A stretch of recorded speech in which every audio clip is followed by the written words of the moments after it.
Drop the gun. Hands where I can see you! Officer, stop. I'm a detective. My badge is in my pocket. He saved us. That's the shooter. Listen to him. Drop the weapon now! I'm reaching for my badge. Don't move! Don't shoot. Officer Rachel Peton responded to an active shooter call at Sunridge Beach Boardwalk and immediately drew her weapon when she saw Marcus Johnson, a black man in civilian clothes, standing over a white man on the wooden deck with a gun visible in his waistband, completely ignoring the terrified beachgoers who screamed that Johnson had just saved their lives by stopping the gunman. Peton ordered Johnson to drop the weapon. And when multiple witnesses shouted that Johnson was an off-duty detective who had heroically stopped the massacre before it started, Peton refused to listen and arrested Johnson anyway, believing the white shooter's lie that Johnson was his accomplice who had turned on him, then released the actual active shooter without reviewing a single frame of boardwalk security footage. Despite her partner, Officer David Chin, repeatedly urging her to verify the facts and check Johnson's credentials first. Johnson, a decorated homicide detective with 11 years on the force and a perfect service record, spent 7 hours in a holding cell while the dangerous man he'd risked his life to stop walked free. All because Officer Peton's racism made it impossible for her to imagine a black man being the hero and a white man being the terrorist. What Peton didn't know is that Marcus Johnson was one of the department's most respected detectives, whose captain would see the viral video of his wrongful arrest within hours and unleash a storm of consequences that would destroy Peton's career forever. Before we go further, what city or country are you watching from? Drop it in the comments. We love seeing where you're tuning in from. If you believe stopping a mass shooting shouldn't get you arrested when you're black, then like this video and subscribe.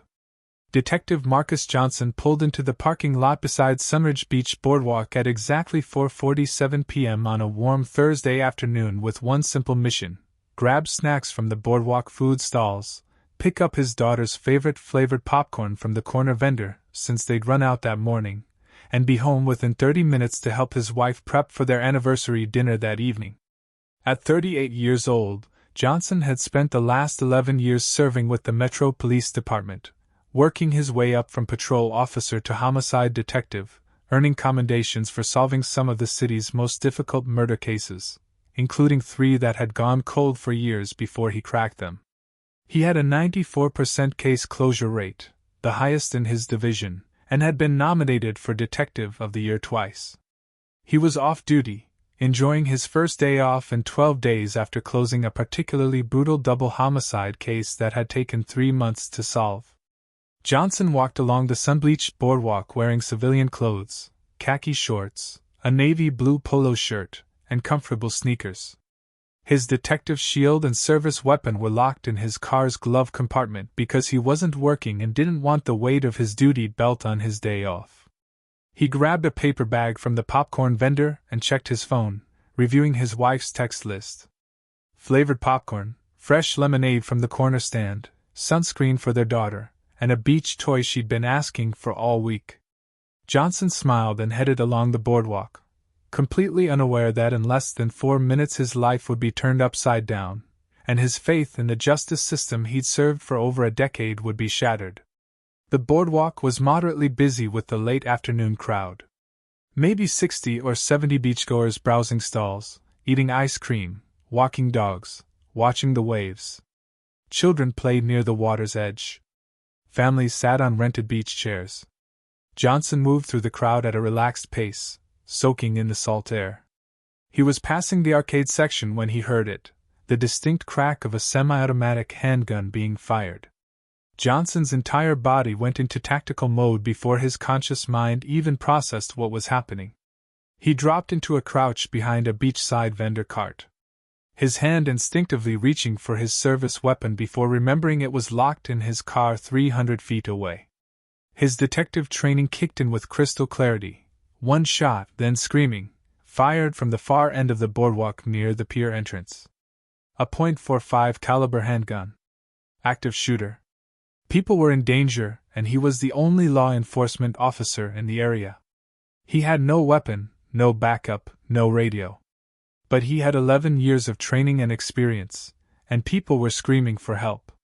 He moved low and fast, using vendor stalls as cover, heading toward the chaos at the pier end.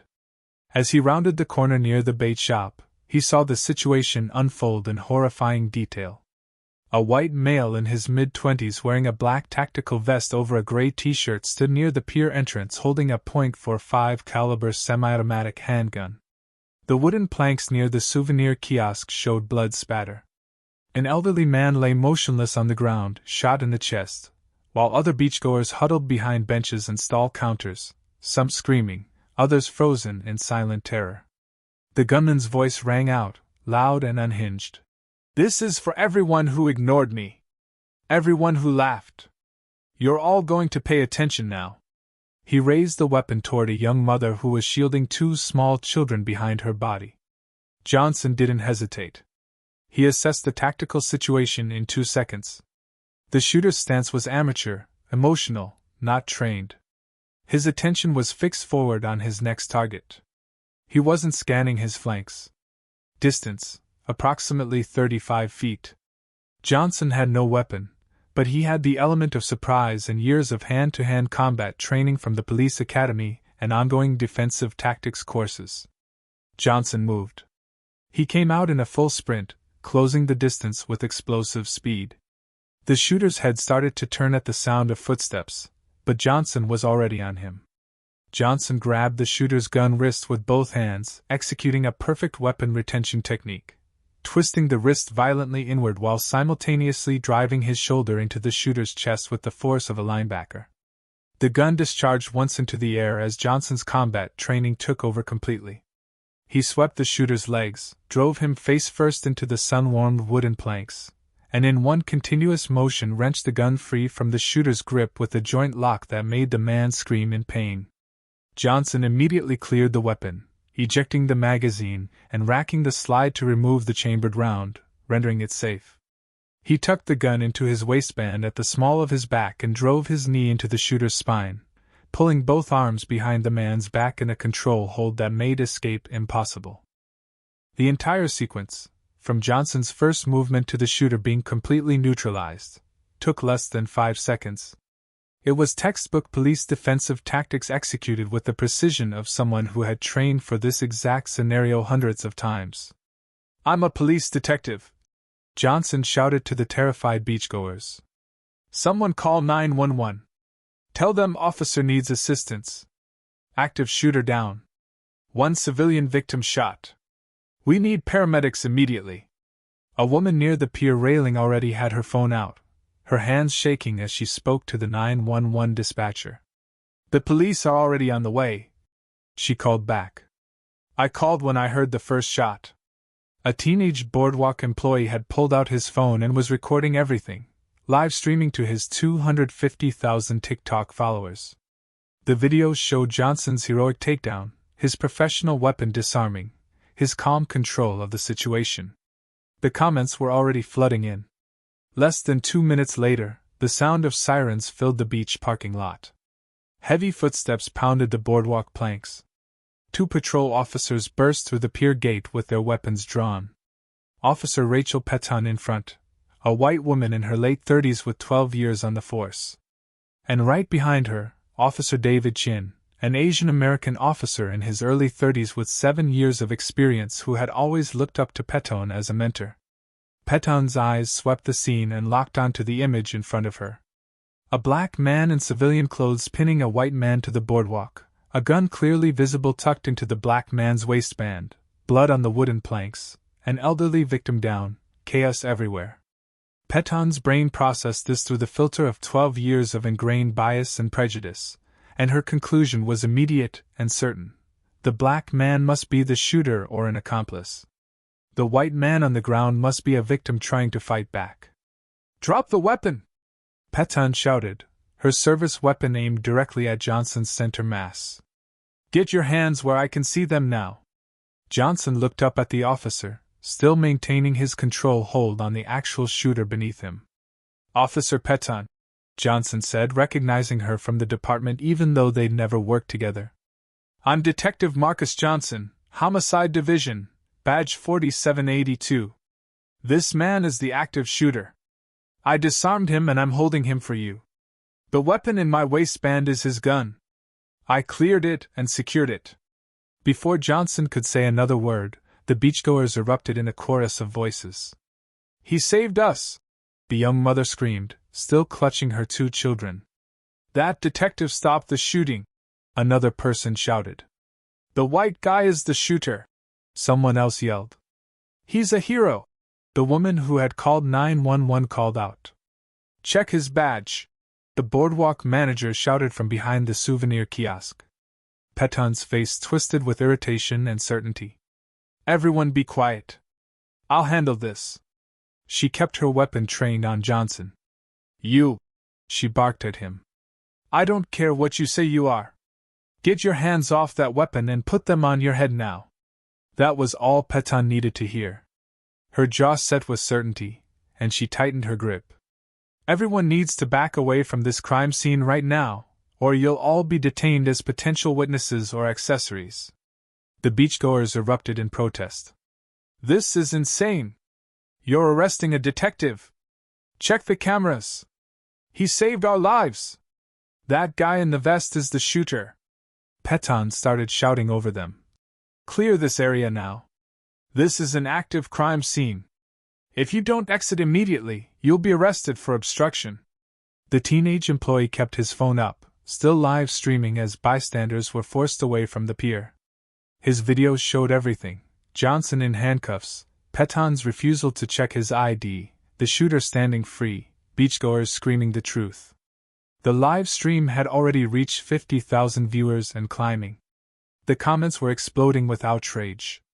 Within 3 minutes, the boardwalk area was mostly cleared except for Peton, Chin, Johnson in handcuffs, Kyle Hicks the active shooter, and the elderly victim Mr. Patterson, who was now being treated by paramedics who had just arrived across the sandy beach access path. Hicks kept playing his role, touching his ribs gingerly. "Officers, thank you for stopping him. Can I go now? I think he cracked my ribs when he attacked me. I need to get to a hospital." Chin looked at Peton with barely concealed shock. "Rachel, we need to take his statement first. We need to review the boardwalk security footage. We need to verify everything before anyone leaves this scene." Peton's face flushed with anger at being questioned by her junior partner. "Officer Chin, I've been doing this job for 12 years. I know what I'm seeing. Black man with a gun, white would-be hero trying to stop a crime. Confused witnesses who didn't understand the chaos. This man," she shook Johnson roughly, "is the shooter." "But Rachel," Chin tried again, his voice urgent. "He says he's a detective. His story matches all the witnesses. We should at least check his wallet before we—" "That's enough," Peton snapped. "You want to question my judgment? You've been on the force for 7 years. I've seen hundreds of these situations. The footage will show exactly what I already know." Johnson's voice cut through the tension, hard and cold, filled with the authority of an 11-year veteran detective. "Officer Peton, you are making the worst mistake of your career. That man is an active shooter who just attempted mass murder. I am Detective Marcus Johnson, Homicide Division, badge number 4782. My credentials are in my back right pocket. My service weapon is locked in my car in the beach parking lot. My captain is Robert Williams. Call him. Check my ID. Review the boardwalk security cameras. But for God's sake, do not let that man walk off this pier." Peton ignored him completely and turned to Hicks. "Sir, you're free to go. We'll need a statement from you later, but you can seek medical attention first. Here's my card." Hicks took the card. His hands that had been shaking with murderous intent 10 minutes ago, when he was about to kill a mother and her children, were now steady with relief and disbelief. He headed off the boardwalk before they could change their minds, his tactical vest still visible to everyone watching. Chin made one last desperate attempt. "Rachel, please, just let me pull the boardwalk security footage. It'll take 2 minutes." Peton turned on Chin with barely controlled fury. "Officer Chin, if you question my authority one more time on this scene, I will have you written up for insubordination and you'll be writing a desk for the next year. Do you understand me?" Chin's mouth closed. He looked at Johnson with apologetic eyes but said nothing. Going against a 12-year veteran as a 7-year officer could end his career. Peton dragged Johnson toward the beach access path. Let's go. You're being booked for attempted murder, assault with a deadly weapon, and anything else I can think of. You didn't even check my wallet, Johnson said, his voice tight with controlled rage. You didn't call my captain. You didn't look at 1 second of security footage. You saw a black man, and your mind was made up. Save it for booking, Peton said. Johnson was forced into the back of the patrol car and driven to the Central Police Station, the same building where he worked, where his desk sat in the homicide division on the 3rd floor, where his captain's office overlooked the street, where his colleagues and friends would be coming and going on shift changes. He demanded to speak to Captain Williams. He demanded to call the union rep. He told them he was a detective in their own department. He told them to check the boardwalk security footage. He told them to verify his credentials. Nobody listened. Peton had marked him as the suspect, and that was enough for the intake officers who didn't recognize him out of his usual suit and tie. They processed him like any other criminal, took his belongings, photographed him, fingerprinted him, and threw him into holding cell number 6. The same holding cells he'd walked past hundreds of times while escorting suspects he'd arrested for murder. Johnson sat on the metal bench and stared at the concrete wall, knowing that somewhere Kyle Hendricks was free, likely planning his next attack. Meanwhile, the teenage employee's live stream had been clipped and uploaded to every social media platform imaginable. The caption read, "Off-duty detective stops mass shooting at the beach boardwalk. Cops arrest him instead and let shooter go free. This is insane. Hashtag justice for Detective Johnson. Hashtag Sunridge Beach shooting." The video started spreading like wildfire. Within 30 minutes, the boardwalk's security team saw it trending and pulled their own footage. What they saw made them immediately call their legal department and the police department's public information office. They downloaded the full high-definition video showing Kyle Hendricks entering the boardwalk with a gun, shooting Mr. Patterson without provocation, preparing to shoot the mother and children, and then Marcus Johnson's heroic intervention. They posted it publicly with the caption, "Full security footage from our boardwalk. Detective Marcus Johnson is a hero who saved countless lives. The police have arrested the wrong man." Within 3 hours, the combined videos had 8 million views. Within 6 hours, they reached the desk of Captain Robert Williams of the Homicide Division, who recognized his best detective immediately on the security footage and picked up his phone with a face like thunder. Officer Rachel Peton's career and freedom had just begun their countdown to 0.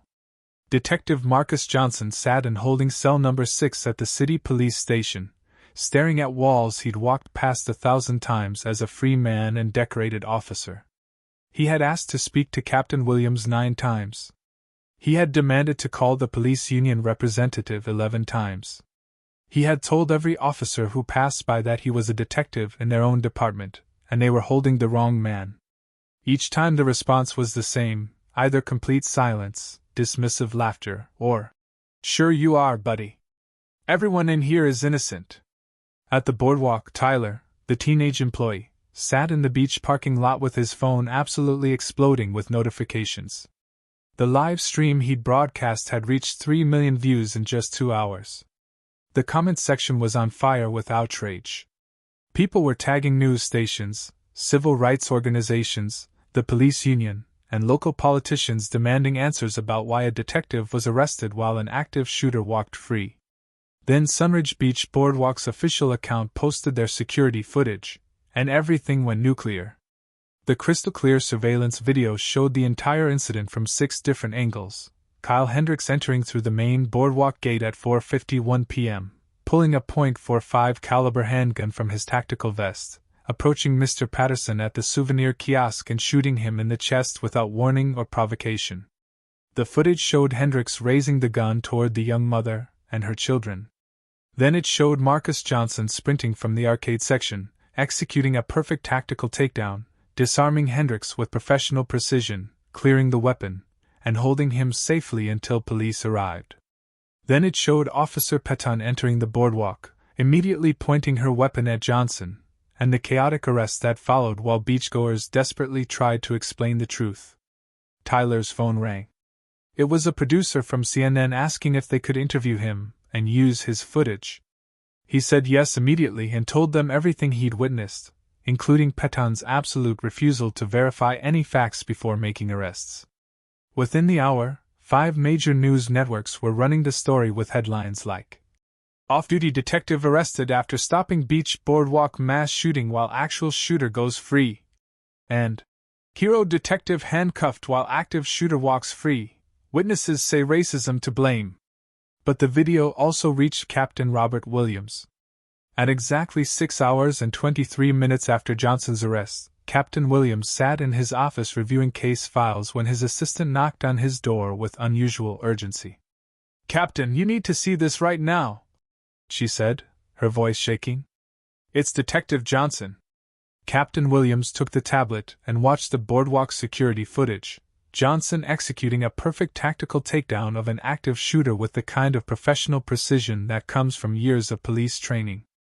Then he watched the cell phone live stream showing Johnson being arrested while witnesses screamed that he was a detective who had just saved their lives, while Officer Peton ignored every piece of evidence and released the actual shooter. Captain Williams's jaw clenched tighter with each passing second.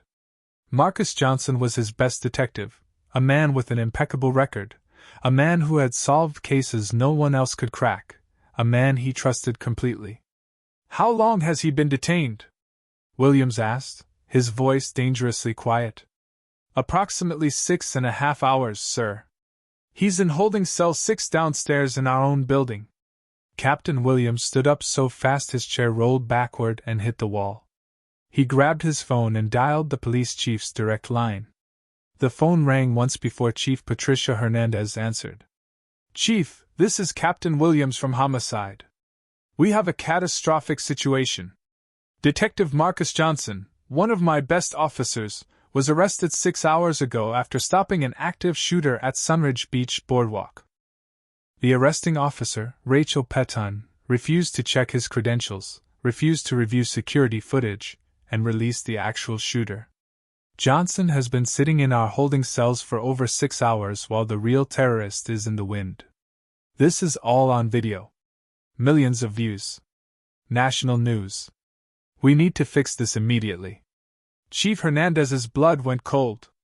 "Get him out of that cell immediately," Chief Hernandez ordered. "I'm on my way to the station. We'll handle this." Williams stormed down to the holding area. The desk sergeant pulled up the paperwork and his face went pale as he read the name. "Sir, that's the suspect from the Sunridge Beach shooting. Officer Peton brought him in for.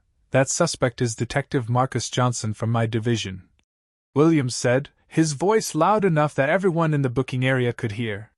"He stopped an active shooter and saved lives, and you people threw him in a cell for 6 hours. Open it now." The cell door buzzed open, and Johnson walked out. His face was calm, but his eyes showed exhaustion and anger that cut to the bone. He looked at Captain Williams, and for a moment neither man spoke. "Marcus," Williams said quietly, "I'm sorry. This should never have happened." "Captain," Johnson said, his voice controlled but edged with something hard and final. "I stopped a mass shooting on a public beach. I disarmed an active shooter who had already shot 1 man and was about to kill a mother and 2 children. Officer Peton saw me holding him down and decided I must be the criminal. She never checked my badge. She never reviewed the boardwalk security footage. She never called you to verify my identity. She believed the shooter's lie without question. And she let him walk free while I sat in that cell for over 6 hours telling everyone who would listen that they had the wrong man.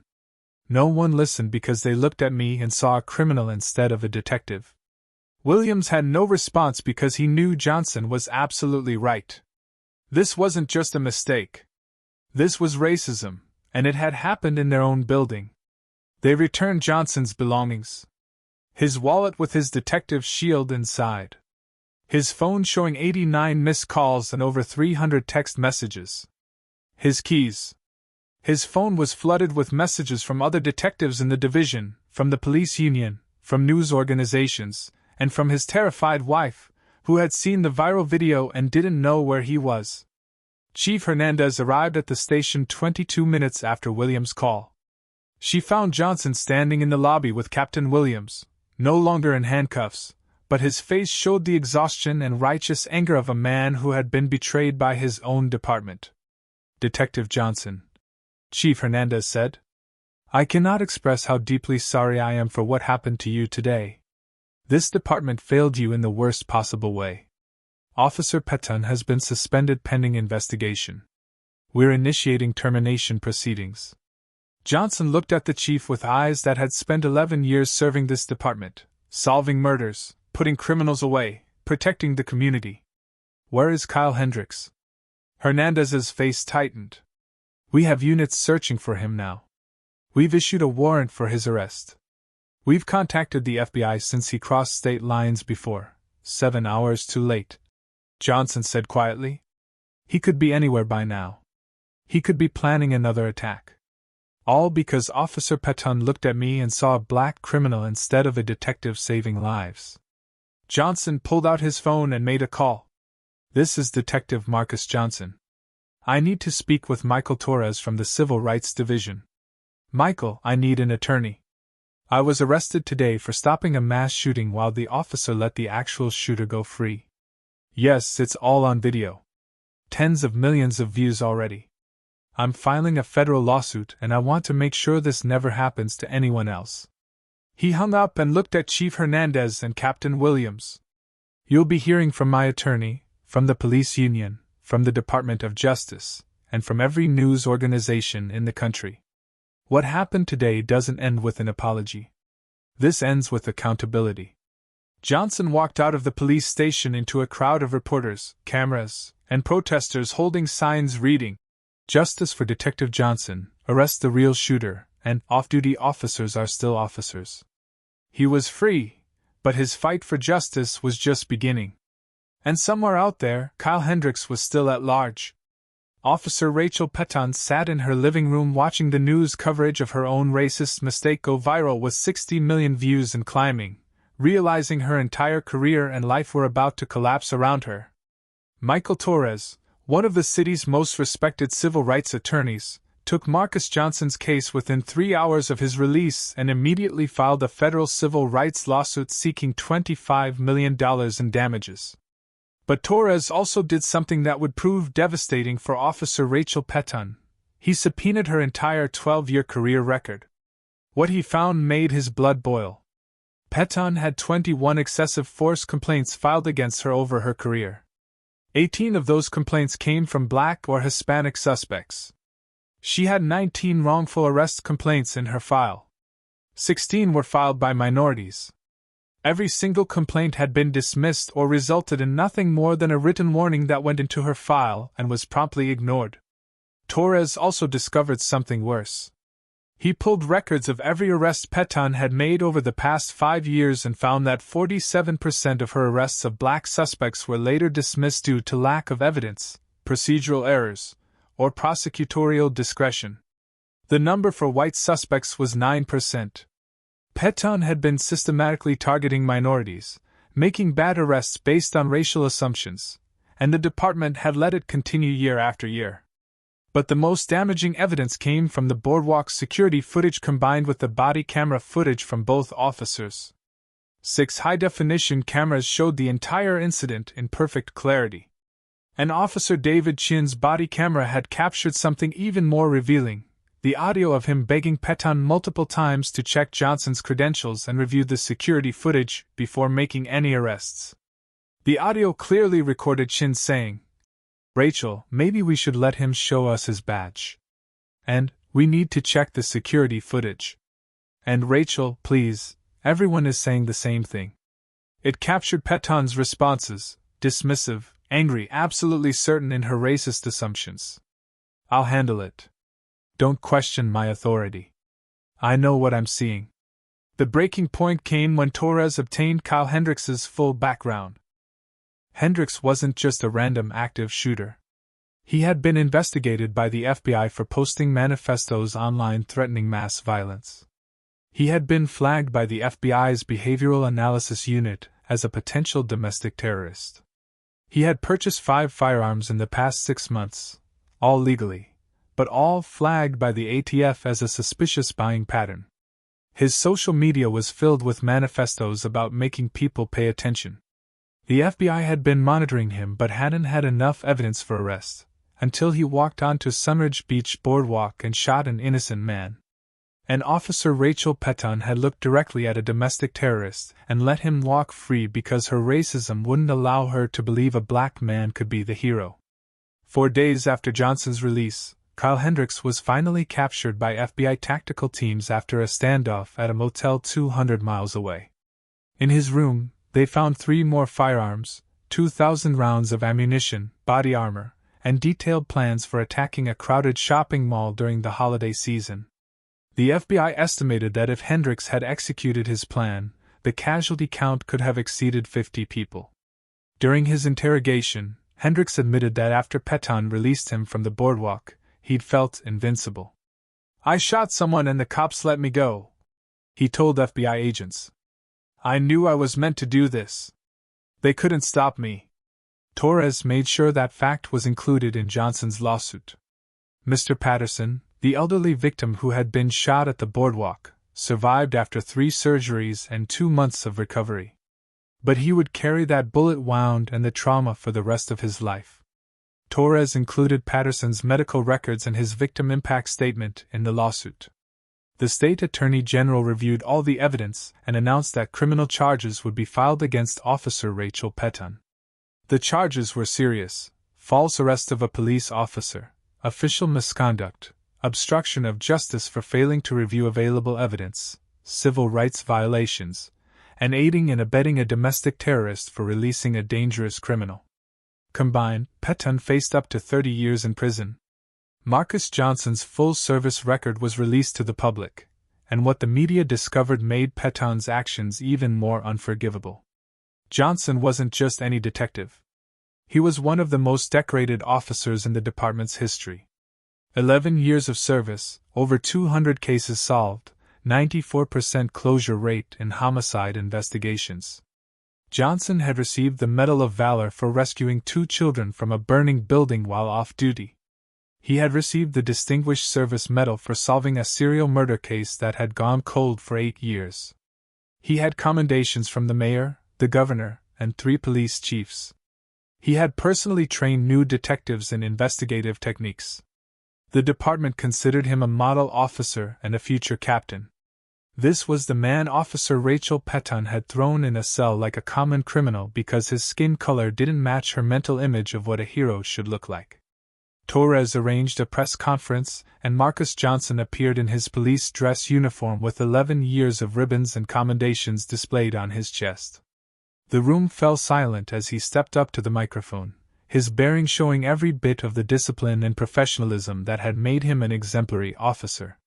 "My name is Detective Marcus Johnson," he began, his voice steady and clear. 4 days ago, I stopped an active shooter at Sunridge Beach Boardwalk. I used my police training to disarm a domestic terrorist who had just shot an innocent man and was about to murder a mother and 2 children enjoying a day at the beach. I secured the weapon and held that terrorist until police arrived so he could be arrested and prosecuted. Instead, I was arrested. The terrorist was released. And for 7 hours I sat in a cell in my own police station while Officer Rachel Peton's racism was valued more than the truth, more than the evidence, and more than the lives I had just saved. 12 witnesses told Officer Peton I was a detective who had just saved lives. The boardwalk manager recognized me from community policing events and vouched for me. My credentials were in my wallet in my back pocket. The boardwalk had security cameras that showed everything. Officer Peton's own partner begged her to verify the facts before making any arrests. She ignored all of it, because when she looked at me, she didn't see a detective who had served this city for 11 years. She didn't see a man who had just stopped a mass shooting on a public beach. She saw a black man, and in her mind, that automatically made me the criminal. Officer Peton's racism didn't just hurt me. It freed Kyle Hendricks, a domestic terrorist who the FBI had been monitoring. 4 days after Peton let him walk off that boardwalk, the FBI raided his motel room and found weapons, ammunition, and detailed plans to massacre over 50 people at a shopping mall. That attack would have happened because Officer Peton's prejudice was stronger than her duty to verify the facts. I have served this city for 11 years. I have solved over 200 cases. I have rescued children from fires. I have tracked down serial killers. I have trained new officers. I never expected that when I stopped a mass shooting and saved innocent lives on a beach boardwalk, I would be treated like a criminal by one of my own. Officer Peton saw my skin color, and her racism made every decision after that. She will answer for it in criminal court. She will answer for it in civil court. And she will answer for it by spending the next decades of her life thinking about the detectives she arrested and the terrorists she freed. Johnson stepped away from the microphone. The room erupted in questions, but he didn't answer any of them. He'd said everything that needed to be said. His attorney would handle the rest. Officer Rachel Peton watched the press conference from her living room where she'd been suspended without pay, knowing that her career was over, her freedom was about to end, and her name would forever be associated with one of the most clear-cut cases of racist policing ever caught on camera. Officer Rachel Peton's criminal trial began 5 months after Marcus Johnson's wrongful arrest and lasted 4 weeks. The prosecution presented overwhelming evidence. The boardwalk's high-definition security footage showing Johnson's heroic actions in crystal-clear detail, body camera audio of Officer David Chin begging Peton to verify Johnson's credentials and check the security footage, testimony from all 12 witnesses who had screamed that Johnson was a detective and Hendricks was the shooter. Johnson's wallet with his detective shield that Peton had refused to examine, and Peton's 12-year history of complaints showing a clear pattern of racial bias that the department had systematically ignored. The defense tried to argue that Peton had made a split-second judgment call in a high-pressure situation and simply made an honest mistake. But the prosecution destroyed that argument by playing the body camera audio where Chin had given Peton multiple opportunities to verify the truth, to check Johnson's ID, to review the cameras, to listen to the witnesses, and Peton had refused every single time, stating clearly that her mind was already made up based on what she saw, a black man with a gun. The prosecution also called Kyle Hendricks to testify from federal prison where he was awaiting trial on domestic terrorism charges. Hendricks admitted on the stand that he had lied to Peton, telling her that Johnson was the shooter. "I knew she wanted to believe it," Hendricks said with disturbing clarity.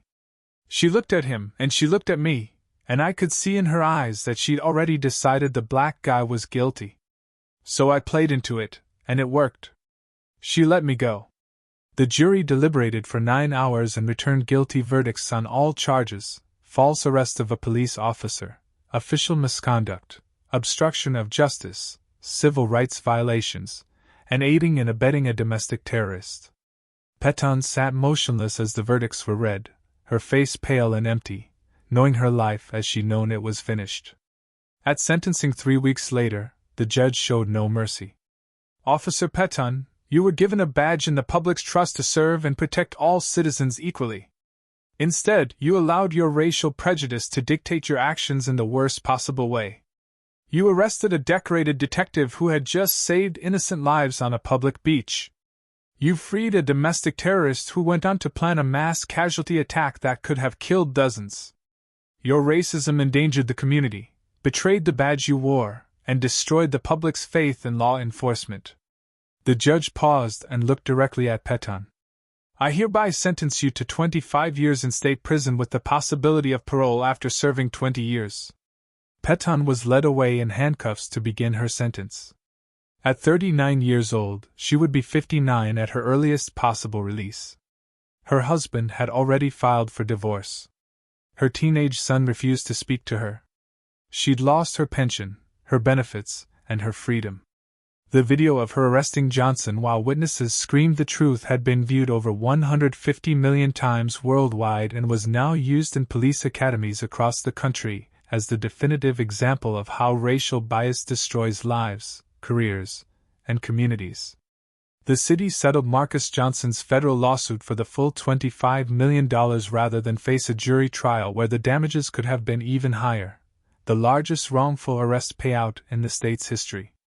As part of the agreement, the city was required to implement sweeping reforms, mandatory implicit bias training for all officers with quarterly refresher courses, body cameras that could not be turned off during any law enforcement interaction, an independent civilian oversight board to investigate all excessive force and wrongful arrest complaints, immediate termination for any officer with a documented pattern of racial bias complaints, required credential verification before any arrest of someone claiming to be law enforcement, quarterly public reports on arrest statistics broken down by race and outcome, and a memorial fund for victims of police misconduct. Police Chief Patricia Hernandez was forced to resign in disgrace. Internal Affairs conducted a department-wide review and found 53 officers with complaint patterns similar to Peton's. 34 of those officers were terminated. 19 were given final warnings and placed on probation with mandatory counseling. Officer David Chin, the partner who had repeatedly tried to get Peton to verify the facts, was promoted to sergeant and given accommodation for attempting to prevent the wrongful arrest despite pressure from his superior officer. He became a leading voice for police reform within the department. Kyle Hendricks was convicted on federal domestic terrorism charges and sentenced to life in federal prison without possibility of parole. During his sentencing hearing, the federal judge specifically noted that Hendricks should have been arrested at Sunridge Beach Boardwalk and that Officer Peton's failure to do her job had directly enabled him to plan an attack that could have killed over 50 people. Mr. Patterson, the elderly shooting victim, survived but required extensive physical therapy and counseling. He received a $2 million settlement from the city as part of the comprehensive resolution. He appeared at Johnson's press conference and publicly thanked him for stopping the shooter before more people could be hurt. Marcus Johnson returned to active duty as a detective and continued his career solving homicides and training new investigators. He was promoted to lieutenant in recognition of both his heroism at the boardwalk and his dignified response to the injustice that followed. He used $15 million of his settlement to establish the Shield of Justice Foundation, a nonprofit organization that provided legal assistance to victims of police misconduct and wrongful arrests, with special focus on minority communities who often lacked resources to fight back against systemic injustice. The foundation helped over 500 people in its first 5 years. Johnson also became a national speaker on police accountability and implicit bias, traveling to police departments and universities across the country to share his story and advocate for reform. He appeared before congressional committees and helped shape federal legislation on police oversight and accountability measures. His testimony was cited in the passage of the Law Enforcement Accountability Act, which established national standards for addressing racial bias in policing. 7 years after his wrongful arrest, Lieutenant Marcus Johnson was serving as the head of the Homicide Division, having been promoted to the position when Captain Williams retired and personally recommended Johnson as his successor. His foundation had grown into a national organization with chapters in 20 states. Peton was still in prison, serving her sentence with 13 years remaining before parole eligibility, known among inmates as the racist cop who arrested a hero and got exactly what she deserved. The body camera footage and security video from Johnson's arrest at Sunridge Beach Boardwalk remains some of the most widely viewed examples of racial profiling in American policing history, shown in training academies, college courses, and civil rights seminars as proof that racial bias doesn't just hurt individuals. It corrupts justice, endangers communities, and destroys the lives of those who practice it. The lesson was brutal and public. Officer Rachel Peton saw a black man save lives on a sunny beach boardwalk, and her racism made her see a criminal instead of a hero. That decision cost her 25 years of freedom, cost the city $25 million, cost Kyle Hendricks' planned victims their sense of safety, and exposed the police department's decade-long failure to address systemic racial bias in its ranks. Marcus Johnson had stopped an active shooter while off duty. He was arrested for being black while doing the right thing. But his refusal to let that injustice stand silently had forced an entire system to confront its failures and implement real change. If this story proves that even decorated detectives can be victims of racial profiling, share it with everyone who needs to understand that racism in policing destroys trust, endangers communities, and must be confronted with accountability and consequences. What reforms would prevent officers from ignoring evidence and arresting based on bias instead of facts? Drop your ideas in the comments below. And if you believe heroes deserve justice regardless of their skin color, subscribe, because we're exposing more stories where courage meets injustice and fighting back creates change that saves lives and transforms broken systems forever.